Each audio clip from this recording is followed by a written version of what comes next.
कि पुलिस तो वो करेगी जो ऊपर से आदेश मिलेगा। पुलिस कौन की है? सरकार की तो है। क्या इसमें भारतीय जनता पार्टी में ऐसे नहीं है जिनके घरों पर जिन्होंने अकूत संपत्ति इकट्ठी कर रखी है लूट खसूट करके, क्या उन पर भी कभी बुलडोजर चलेगा? सरकार तो अब भी बहुत अच्छे काम कर रही है, देख रहे हो ना। पब्लिक मरी जा रही है महंगाई के मारे। कोई एक बयान दे देता है ज्ञान व्यापी पे, कोई एक दे देता है ताजमहल पे, कोई एक बयान दे देता है कुतुब मीनार पे, कोई बयान दे देता है उसका दिल्ली की जामा मस्जिद पे। तो सिवाय इसके और सरकार पे कोई काम नहीं रहा। सरकारी चीनी मिला तो सरकार चलाए उसे, उसमें क्या दिक्कत है? उसके साथ की पपराइच बनरावा और भी तो मिल चलाई है सरकार ने। तो उनको गोरखपुर की बस्ती की वो मिल चली हैं, तो ये भी उन्हीं के साथ बंद हुई थी, तो इसे क्यों नहीं चला?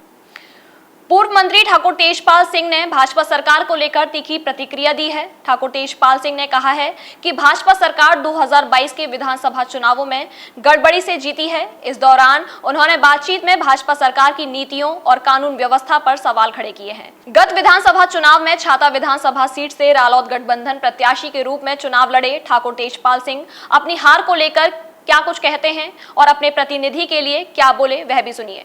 इस वक्त हमारे साथ मौजूद हैं उत्तर प्रदेश सरकार में पूर्व मंत्री रहे ठाकुर तेजपाल साहब। विधानसभा चुनावों के बाद में पहली बार बातचीत हो रही है। अच्छी रणनीति आपकी रही लेकिन चुनाव नहीं जीत पाए, क्या ऐसे कारण रहे और वर्तमान सरकार की स्थिति को लेकर क्या कुछ कहना चाहेंगे आप? देखिए, ये लोकतंत्र है, इसमें जनता का फैसला ही सर्वमान्य होता है।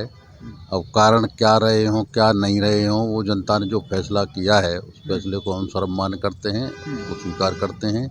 लेकिन हाँ, इतना हम जरूर कहेंगे कि इसमें कहीं न कहीं धांधलेबाजी जरूर हुई है। नहीं, विषय ये है कि अगर आप इतने सीनियर हैं, अगर धांधलेबाजी कहेंगे तो लोगों को लगेगा कि बहुत हल्की बात है।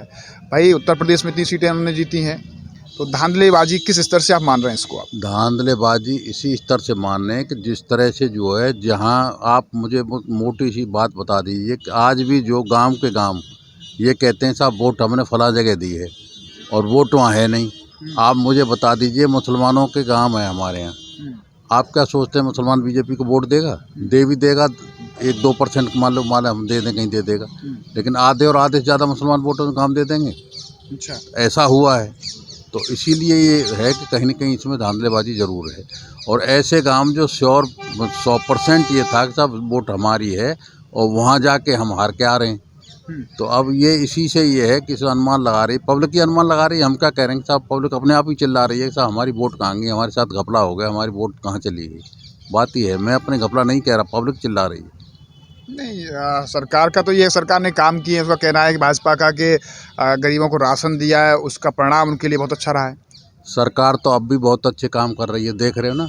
पब्लिक मरी जा रही है महंगाई के मारे, पब्लिक त्राय कर रही है और उधर उनका दिमाग भटकाने के लिए बस एक ही मुद्दा है, सुबह से शाम तक कोई एक बयान दे देता है ज्ञान व्यापी पे, कोई एक दे देता है ताजमहल पे, कोई एक बयान दे देता है कुतुब मीनार पे, कोई बयान दे देता है उसका दिल्ली की जामा मस्जिद पे। तो सिवाय इसके और सरकार पे कोई काम नहीं रहा है सुबह से शाम तक, सिवाय इसके। और विरोधियों के जो है जानबूझ के हम ये कह रहे हैं कि क्या इसमें भारतीय जनता पार्टी में ऐसे नहीं है जिनके घरों पर जिन्होंने अकूत संपत्ति इकट्ठी कर रखी है लूट खसूट करके, क्या उन पर भी कभी बुलडोजर चलेगा? कि ये विरोधियों को छांट के नहीं पे बुलडोजर चलेंगे? तो ये जो सबसे बड़ी मंशा है सरकार को, अगर पारदर्शिता लानी है, साफ सुथरा अपने आप को बनाना है, तो अधिकार पारदर्शिता के साथ काम भी करने होंगे, एक तरफा काम नहीं। सूबे के मुख्यमंत्री कहते हैं कि माफिया राज खत्म करना है, काफ़ी कुछ कर दिया है, जो बचा है वो भी खत्म करना है, जो माफिया हैं गुंडा हैं उन पर ही कार्रवाई हो रही है। नहीं तो वो एक तरफा कार्रवाई हो रही है ना, पारदर्शी करें ना, हम यही तो कह रहे हैं भाई। चाहे वो किसी धर्म का हो, किसी जाति का हो, किसी पार्टी का हो, राजनीतिक पार्टी से ताल्लुक़ रखता हो, किसी भी नेता का प्यारा हो, चाहे कोई नेता हो किसी पार्टी का हो, तो वो पारदर्शी होना चाहिए ना। क्या बीजेपी में नहीं रहा कोई माफिया? बीजेपी में कोई गुंडा रहा ही नहीं, बीजेपी में कोई एक भी किसी तरह का कोई अब माफिया है ही नहीं किसी तरह का। तो कहीं कोई बीजेपी का आपने किसी का एक नाम का सुना है जिन्होंने अपनी अकूत दौलत इकट्ठी कर रखी है, अकूत संपत्ति जिन पर इकट्ठी कर रखी है, उन पे पास? अब हमारे यहाँ एक कार्यक्रम हो रहा है अभी हमारे क्षेत्र में, 2 तारीख को होने जा रहा है। पूरा ब्रजमंडल और हमारी जाटों के बामन पाल, इतना बड़ा सब जो है सबका उसके भोजन की भंडारे की व्यवस्था की जा रही है। ये सब क्या है, कहाँ से आ रहा है पैसा? है भंडारा तो अच्छी बात है, होना चाहिए। नहीं, भंडारा होना चाहिए, पैसा कहाँ से आ रहा है? भंडारा होना चाहिए तो हम भी जानते हैं, भंडारा होना चाहिए, महाराज लोग करते हैं, बाबा लोग करते हैं, इकट्ठा करके गांव गांव मांग के लाते हैं, वो तो होता है, बहुत अच्छा है। लेकिन अब इस तरह से तुम कई लाख आदमी जब भोजन करता है तो उसके पैसा भी तो आएगा कहीं से। पैसा कहाँ से आएगा? वो पैसा कहाँ से आया है उसकी जांच नहीं होनी चाहिए, उसका भी तो पता लगना चाहिए। तो ये सब चीज़ें ऐसी हैं कि एक तरफा जो कार्रवाई हो रही है वो एक तरफा कार्रवाई ठीक नहीं है, पारदर्शिता से अच्छा, करो। उत्तर प्रदेश की वर्तमान सरकार की कानून व्यवस्था पर क्या कहेंगे आप? देखिए, कानून व्यवस्था की जहाँ तक बात है, मैंने कहा कि पुलिस तो वो करेगी जो ऊपर से आदेश मिलेगा। पुलिस तो इस तरह तोते की तरह पड़ती है, पुलिस को तो कोई नहीं दिखाई देता। पुलिस को तो ये है कि बस उन्होंने ये कह दिया कि ये तो अगर वो है। अब आपके शहर मथुरा के महोली रोड पर मौजूद डीएस हॉस्पिटल में आपकी संपूर्ण समस्याओं का समाधान, आधुनिक मशीनों व अनुभवी डॉक्टरों द्वारा इलाज की बेहतर व्यवस्था, हेड इंजरी, एक्सीडेंट केस, चर्म रोग, स्त्री एवं प्रसूति रोग, हड्डी एवं जोड़ रोग विशेषज्ञ, जोड़ प्रत्यारोपण, जनरल सर्जरी, दूरबीन सर्जरी, आधुनिक पैथोलॉजी लैब में संपूर्ण जांचों की व्यवस्था के साथ साथ आईसीयू, वेंटिलेटर, बर्न एवं एक्सीडेंट के इलाज जैसी सुविधाएं अब एक ही छत के नीचे मौजूद। 24 घंटे इमरजेंसी सुविधाएं उपलब्ध। आयुष्मान योजना के तहत सभी प्रकार के ऑपरेशन की भी सुविधा नहीं है। लेकिन अगर ये कह दिया कि ये खराब है तो खराब है, तो अब जहाँ तक इस क्षेत्र का, और ख़ास तौर से मैं तो छाता क्षेत्र की बात कहना चाहूँगा। छाता क्षेत्र में तो इस समय बिल्कुल इमरजेंसी लगी है। पुलिस नाकारा हो गई है हमारे क्षेत्र की। तो क्यों पुलिस इसलिए नाकारा हो गई है, इतनी दब गई है मंत्री के दबाव में, इतनी प्रेशर में दब गई है। मंत्री की तो बात छोड़ो, उसके जो प्यादे हैं, उसके जो और घर के भाई भतीजे हैं, उन लोगों से इतनी दहशत पुलिस खाती है कि ना जाए जो चाहे। अब देख लीजिए, अभी ये घटना हुई है, दिन दहाड़े बलात्कार हुआ बरका गांव में। बरका गांव में दिन दहाड़े बलात्कार हुआ, मौके पर पकड़ा गया, वो जंगला तोड़ के भाग गया। FIR हुई, मुकदमा लिखा गया उसमें, पुलिस ने मेडिकल कराया, पुलिस ने 164 कराया, उसके बावजूद भी आज तक कोई अरेस्टिंग नहीं होने दी। तो ये क्या है? ये कानून व्यवस्था है? इसी तरह की कानून व्यवस्था चलेगी? तो अब जो इनके अब जो बड़े से बड़े कांड हो जाएं, सब दबा दिए जाते हैं। तो अब झूठी रिपोर्ट अभी एक लिख गई, वहाँ बराने में हत्या हुई और दो लोगों को झूठा नामजद करा दिया गया, केवल इसलिए कि वो माननीय श्रीमान जी के विरोधी थे, उनको नामजद करा दिया गया। उस पर जोर दिया जा रहा है कि साहब इनको बंद कराओ। अच्छा, ये सब चीज़ें जो ऐसी हैं, अब बात इसकी आ रही है, ये खड़ा है मेरे बगल में जो है ओम प्रकाश, ये पिटे, इनके साथ वारदात हुई और इनके खिलाफ झूठा मुकदमा लिखा दिया, जेल भिजवा दिया होता है इसको, जो है जैसे तैसे बचाए। नहीं, तो ये तो सरकार की क्या हुआ, तो पुलिस की कार्यशैली है। पुलिस कौन की? सरकार की तो है। पुलिस का अलग से आ गई, जो सरकार की मंशा होती है वही पुलिस करती है। पुलिस तो वही करती है ना जो सरकार चाहती है। सरकार की मंशा अगर ठीक होगी, अगर पारदर्शी होगी, तो पुलिस कैसे कर देगी? पुलिस जो एक तरफा इस तरह दबाव में काम करेगी, तो पुलिस को दबाव में काम नहीं करना चाहिए। हमारा कहना यह है कि बिल्कुल साफ़ सुथरी राजनीति करें, साफ़ सुथरी बात करें। हमारे यहाँ राजस्थान से अब जैसे ये कह रहे हैं पार्क में ख़त्म कर देंगे, ये कर देंगे, वो कर देंगे, जो हो रहा है ओवरलोडिंग हो रही है। ट्रक आते हैं गिट्टियों को भर भर के हमारे यहाँ राजस्थान से, ओवरलोडिंग होती है, उनमें डबल जितनी कैपेसिटी है उससे दूनी कैपेसिटी के जो गिट्टी भर के लेके आते हैं, और वो सब पास होकर हमारे यहाँ कोसी से जाते हैं। अब नहीं चलेगा, मुख्यमंत्री ने सख्त के रूप से कह दिया। मैं कह तो रहा हूँ नहीं चलेंगे, तभी तो कहेंगे। अभी तो चल रहे हैं। अच्छा। हाँ, चल रहे हैं, और उनकी मंथली जाती है। तो मंथली कहाँ जाती है? आप भी समझ रहे हैं अच्छी तरह से। मंथली हम नहीं पता कहाँ जाती है। हाँ, अब वही खूब पता है आपको, जहाँ जाती है मंथली, जहाँ जाती है, जहाँ से वो ट्रक चलवाए जाते हैं वहीं मंथली जाती है। अब वो मंथली जा रही है जहाँ से, तो अब वो ट्रक उसी तरह से चल रहे हैं। अगर मंथली जब बंद हो जाएगी तो ट्रक भी बंद हो जाएंगे। ये तो आपने सरकार की कार्यशैली और कानून व्यवस्था पर सवाल खड़े किए हैं। बात मैं कह रहा हूँ कि राष्ट्रीय लोकदल में आप काफ़ी लंबे समय से हैं, लेकिन राष्ट्रीय लोकदल का जनाधार लगातार कम होता जा रहा है, क्यों? कम कैसे होता जा रहा है? हमारा पिछली बार एक MLA जीत के आया था, अब क्या 8 जीत के आए? नहीं, जिस तरह इसका नहीं, कैसे वोट हमारा वोट बैंक बढ़ा है, परसेंटेज ऑफ वोट बढ़ा है। आप कैसे कह रहे हैं कम होता जा रहा है?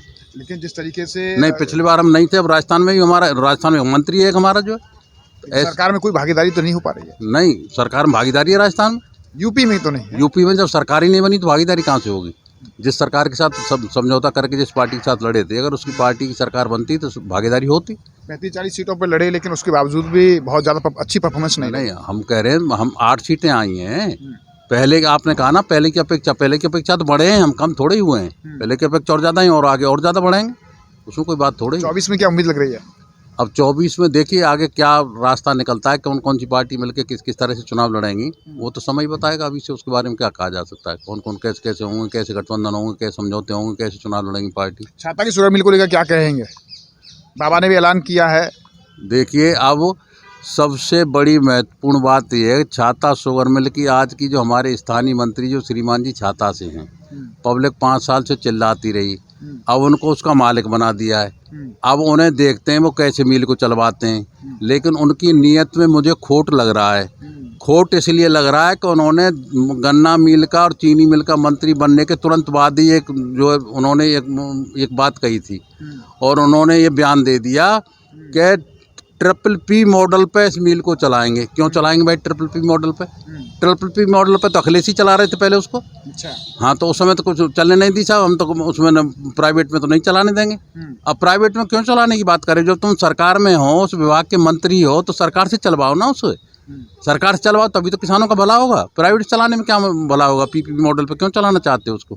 तो हम तो यही आशा करेंगे कि मंत्री जी उस विभाग के मंत्री हैं, उनका क्षेत्र है, तो उस छाता शुगर मिल को मैं तो कहूँगा कुर्सी पे बैठते जिस दिन उन्होंने जो शपथ ली, शपथ लेने के बाद जब विभाग का चार्ज लिया तो सबसे पहले घोषणा करनी चाहिए थी, छाता शुगर मिल को सबसे पहले चालू कराऊंगा, जो घोषणा अभी आपको तक कितनी उम्मीद है कि वो चालू हो पाएगी?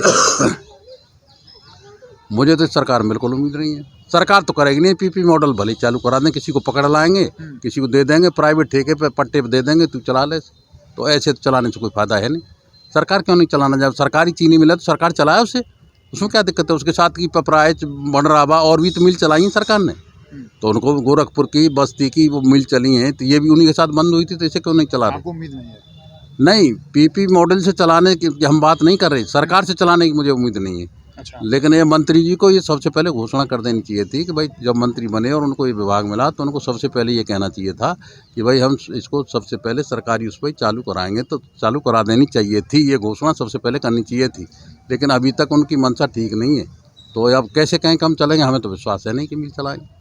धन्यवाद। आपने देखा कि इस तरह हमारे साथ रहे उत्तर प्रदेश सरकार में मंत्री रहे पूर्व मंत्री ठाकुर तेजपाल जी, जो कि चुनाव के बाद अब समसामयिक बातचीत की है। उन्होंने वर्तमान सरकार की कार्यशैली पर भी सवाल खड़े किए हैं, कानून व्यवस्था पर भी सवाल खड़े किए हैं। उन्होंने सीधे तौर पर कहा है कि सरकार की मंशा ठीक नहीं है, महंगाई चरम पर है, बेरोजगारी भी चरम पर है, लेकिन क्योंकि राजनीतिक दल हैं तो आरोप प्रत्यारोप का दौर भी चलता है। बहरहाल अपनी हार को लेकर भी वो इतने आश्वस्त हैं कि धांधली हुई है, अदरवाइज़ वो अपनी जीत को सुनिश्चित बता रहे थे कि हमारी जीत सुनिश्चित थी, लेकिन उन्होंने कहा है कि भाजपा सरकार में धांधली हुई है, जिसकी वजह से उन्हें हार का सामना करना पड़ा है। इसके पर्सन गोपाल जग्गा के साथ गोविंद भारद्वाज। हमारे साथ जुड़े रहने के लिए न्यू न्यूज के YouTube चैनल को सब्सक्राइब कीजिए, साथ ही बेल आइकन को दबाइए न्यू न्यूज की खबरें सबसे पहले देखने के लिए।